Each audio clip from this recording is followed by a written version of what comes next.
All right, hello guys. Welcome to our first episode of the Battle Replays. This is a replay sent in by Blake R. And it is from a campaign, so this is his army as Great Britain, and he's fighting some Scottish rebels who are going to be setting up out there. And yeah, we'll look at how the AI uses their troops and tactics, and also some of the players' tactics and what works and what doesn't. So yeah, I'll just go ahead and get us to the start of the battle. Should be here any second.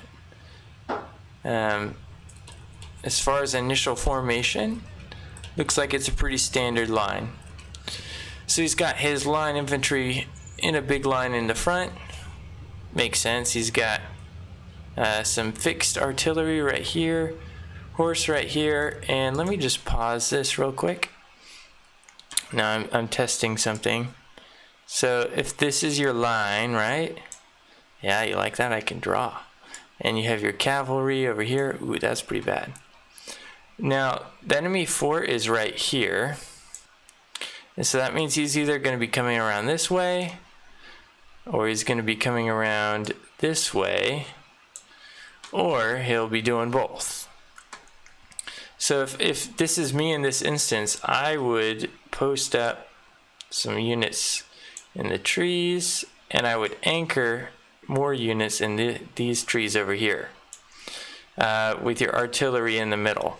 I have found that having troops behind your artillery directly like this will cause some issues where your troops, when the enemy comes in range, your troops will fire and sometimes hit your own artillery. But yeah, so this is not a bad strategy. It's just pretty straight line. I would maybe even hold a unit in reserve in these woods. So if he hits one flank harder, say, then you can move up your reserves and support that. That's just me. I tend to like to think things through probably more than I should. Let's clear all those markings. And, oh, okay, so it will make me load back in, which is a bummer. I tried getting it to run in Windows in a windowed mode, but it would not work. Luckily, that wasn't too bad of a time. So, yeah, I'll keep playing around with this. Gotta say, though, those are some nice looking uniforms. Those guys have some good noses. And I got the artillery posting up. So let's see. So far, we can see one general unit. Oh, here we go. We got some Scottish line infantry, clansmen, regiment of horse. So he's pretty strong on this side, although that's a good artillery. That was a good... Did you get some horsemen? Alright, so here's his first push. Let's slow this down and take a look. So he's sending out both units of cav. Now you have your yeomanry and your regiment of horse. Charging both like this is risky because you have a unit here, you have a unit here, you have a unit here, you have more enemy cav here. You're already surrounded. Now if you can do a quick strike and get out, that's great, and that'll severely weaken this enemy position, or even if you can break and drive through. But he has his general right there. So this cav is in a dangerous position because he's got so many enemy units on all sides. So, ooh, through the map. So yeah, oh, another good cannon round. Tearing through. So yeah, this cav needed to engage and then disengage this way as quick as possible to have their full potential. Yeah, and it looks like the yeomen have broken. It means this both units. So that puts you at a bit of a disadvantage. If this was against a player, that'd be a lot more serious. However, the AI doesn't always use their cavalry to the fullest extent. These clansmen are pretty cool. I like that. I like it a lot. So yeah, some of these that might. Where's the yeomanry? Oh yeah, so the yeomanry already recovered. I would not try and charge them back out. I would hold them off in reserve, but he's not too worried. He's got a lot of thick, blocky lines. Excuse me. To defend. So, although he is out of cav now, and they broke again, I don't think they'll reform in time. He's not hurting too bad. He did get a lot of good cannon shots off there as well. So, oh yeah. So the AI did choose to hit from both sides. So if we can see, they got a group, mostly flintlock, or firelock. I always say flintlock. So I'd say there's stronger pushes on this side. And man, it just bums me to see that this woods is left undefended.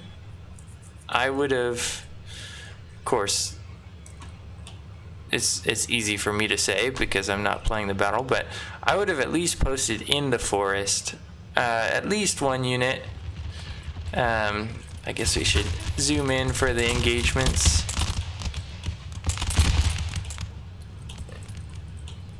See the firelock answering. Yeah, so he is reforming his lines. Looks like he got some friendly fire from the cannon.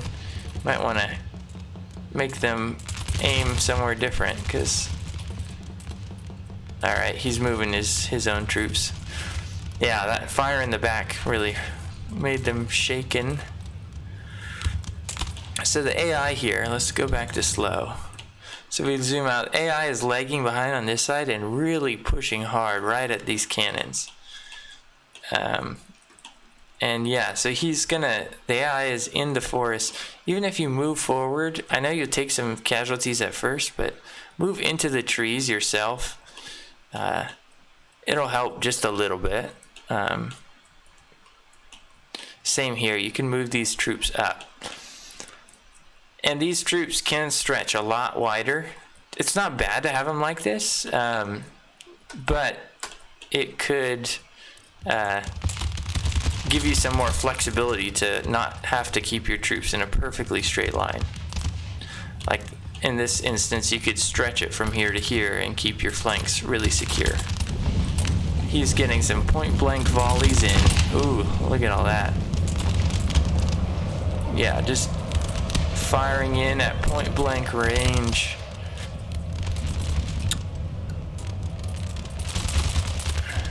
Oof. Yeah, that's gonna cause the enemy to rout. Now he might not have canister shot. Ooh, this could be bad. Are you guys gonna fire? Oh, I thought they were gonna fire in. Get some friendly fire in. Ooh, so Scotland is making a good push on this flank. Their general is exposed, but they're moving all the way around this unit of foot line infantry. On the left, these guys are probably going to be easily repulsed. Just because they're firelocked, they're not trained, they got poor morale, they're not a huge threat. And we already got our first chain route. These guys are wavering. They'll probably, well, we'll see.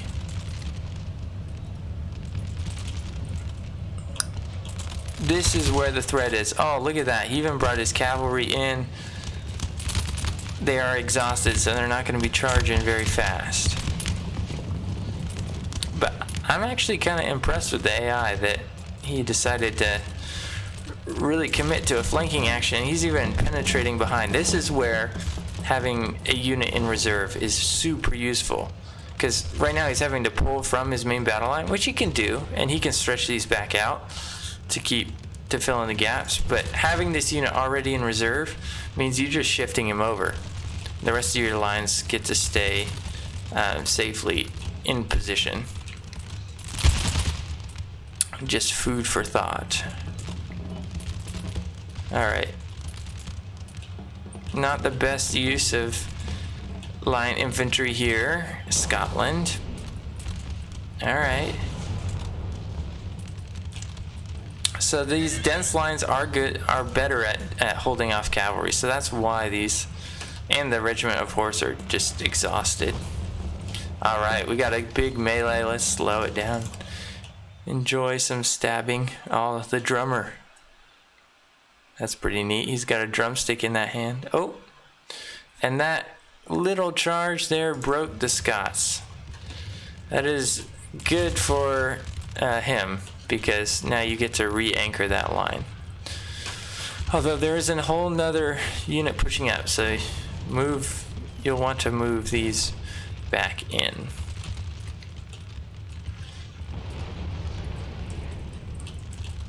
And watch that friendly fire. Okay, it's fine. That was a really delayed cannon. Alright, they've lost about 50 troops, not bad, but they are getting flanked on multiple sides now.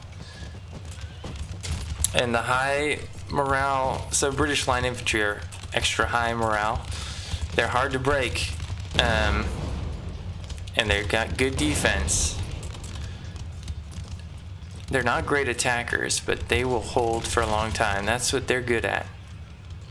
It looks like he's just volleying right into the backs of the retreating foes and dropping them. It's not a bad idea. Although I might just turn them a little bit, line from here to here, and try and take out some of these horses. Because, ooh, shaking. And they are losing. Well, it says they're winning slightly, but as far as they're losing troops, yeah, the horses are beating them. I haven't really messed with clansmen, just because they're an emergent faction, and I haven't. So I might need to give them a little buff of stats. Who knows? He's got more troops though, moving into the woods. He's got more infantry over here. He did shatter this unit, which is very good for him. Wavering, broken. Alright, so the AI managed to break a British line infantry. That leaves this cannon exposed. I would start firing towards those troops quickly and do something with these guys. Alright, he is. On the left, things seem pretty safe. Sorry, that's loud. He's gonna win a duel with those flintlocks any day. Alright, so this is interesting. Instead of just forming square, he's forming a dense formation. That will make it a little harder for the Cav to... Oh, the Cav is winning decisively. Oh, but he's gonna start firing. So that is one use of... Instead of forming square, you can get a dense formation and your troops will pick off the Cav. Alright, and these guys are losing. The cannons are gone now. The clansmen. Look at that horde of clansmen. They are tired though. Yeah, and he's gonna charge his units right in. It is the AI though. He really pushed this flank much more aggressively than I expected. So he stretched this one out. That's good. Might want to re-angle that, and that. It's very much dependent on how much micro you want to do. You look at all this militia and clansmen. Actually, firelock.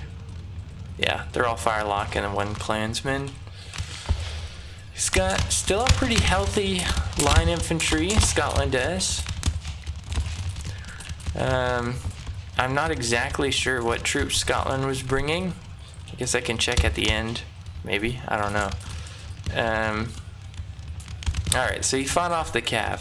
Now I would go ahead and either charge him in here or form a proper line.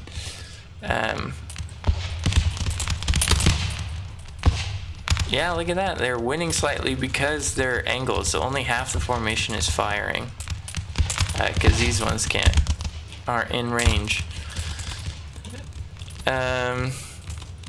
Line infantry is still holding. That's good.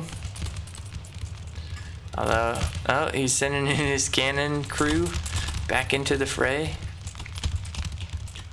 That is a nice time of day. Look at that. That's pretty movie-like.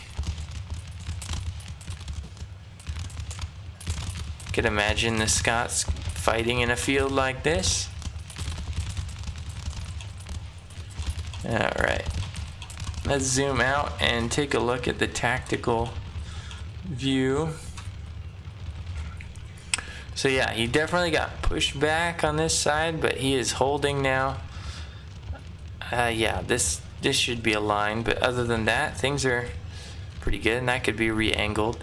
Even if you brought it out like this here, it's worth it to pause. So, alright, here we go. So this line, even if you formed it up like this, and then took the other line and stretched it like this, and then left this one like that. I guess I could have just done single lines, but that makes it so this one shoots this way, this one shoots this way, and then this whole regiment can fire, well, can fire on those guys right there. I know that extends your line from, instead of this straight perfect line, to this kind of a question mark looking thing, but the enemy's already forced you to do that here. So I would take advantage of it and maximize the firepower frontage. But yeah. Now if I was Scotland for a second, if, say, I wasn't controlling the AI, I would just keep a screening force over here in these woods. They'll be fairly safe, and just keep them at max range and fire loosely into the enemy. And I would funnel all my reserves right into this little gap here and see if I can get a line infantry firing here, firing down into that thick unit, while I have some sort of, I don't know, clansman or something, just do a frontal attack, charge right in. You know, this line infantry here might be a good unit to start advancing and try and break. You got to do something about this British line, because right now that's holding the whole left flank, right? Because there's this one blocky unit which you can easily outgun, and then this right here, I gotta work on my arrows. This right here is the British unit that's holding this whole flank. So if the AI was able to shatter that, or at least rout it, you now have a gap which you can pour through and flank and flank and flank. So that would be the best strategy for the AI. Of course, I doubt they will do that because that's pretty sophisticated. But yeah, we'll hop back to the battle, let it load back up, maybe. Oh, there it is, loading screen. Yeah, so there's lots that I don't know, it's hard, it's easy to dissect a battle after, when you're not in the middle of it, and obviously that's the role of what I'm doing, but hopefully it's a learning experience, not taking it as criticism from me. I don't know if I could have done this battle any better, but in hindsight, these are things that we can all learn from it. That is a lot of bodies, though. Yeah, I wonder if that British unit Yeah, they got destroyed pretty much effectively. Ooh, so it looks like he broke the Klansmen. Oh, he sent in this. Good. I'm glad these guys are doing something now. I don't know if I would have done that, because these guys were holding fairly well, although they are shaken. I might have lined them up, but I'm not sure. Looks like the Scots actually surrounded that unit, and it is taking quite a few losses, so impressive. And this one's still winning, so you know what? It might be good. Ooh, I would have sent the general in. Keep your troops morale high and steady, shaken. And cavalry is also just a good scary thing. We got firelocks.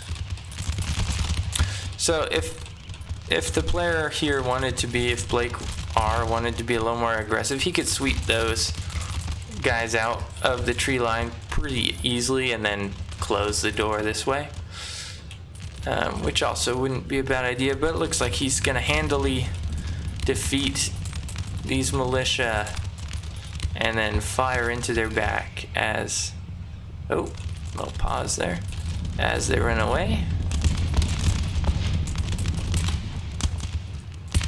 Back over here. So this is his last effective unit, I would say. Oh, he has this one, but looks like he's getting charged.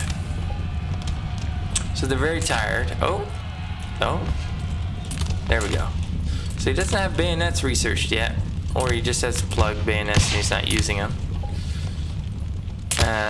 But it's 100 to 250, 260, and these guys are higher morale. These will break here in a second. Shaken. Should go to wavering anytime now. Oh, don't want to miss this. Looks like another big charge. He's just going full melee. Oh, they're in a unit. I think these guys, oh, there was a good volley. That dropped a lot of units. I don't know if this British unit could take on the Scots. Yeah, I doubt it. I think he's gonna have to send some help.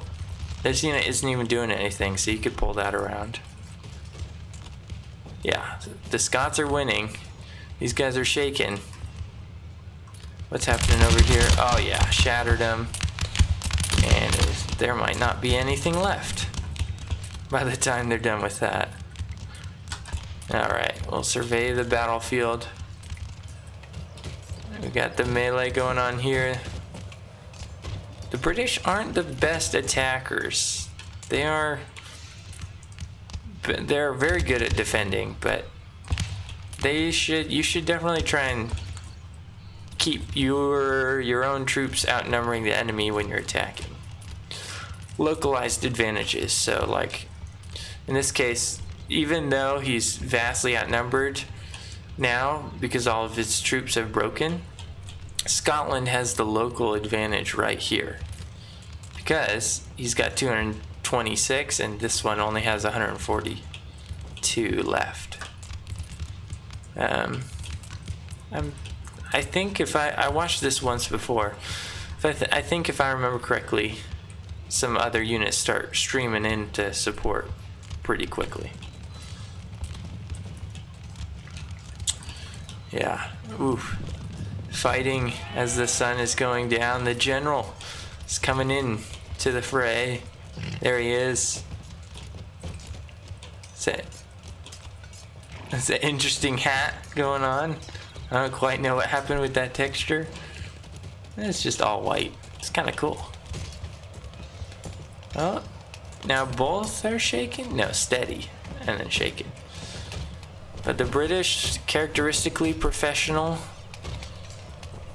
are holding on. Let's see, is he sending more? Here comes the reinforcements.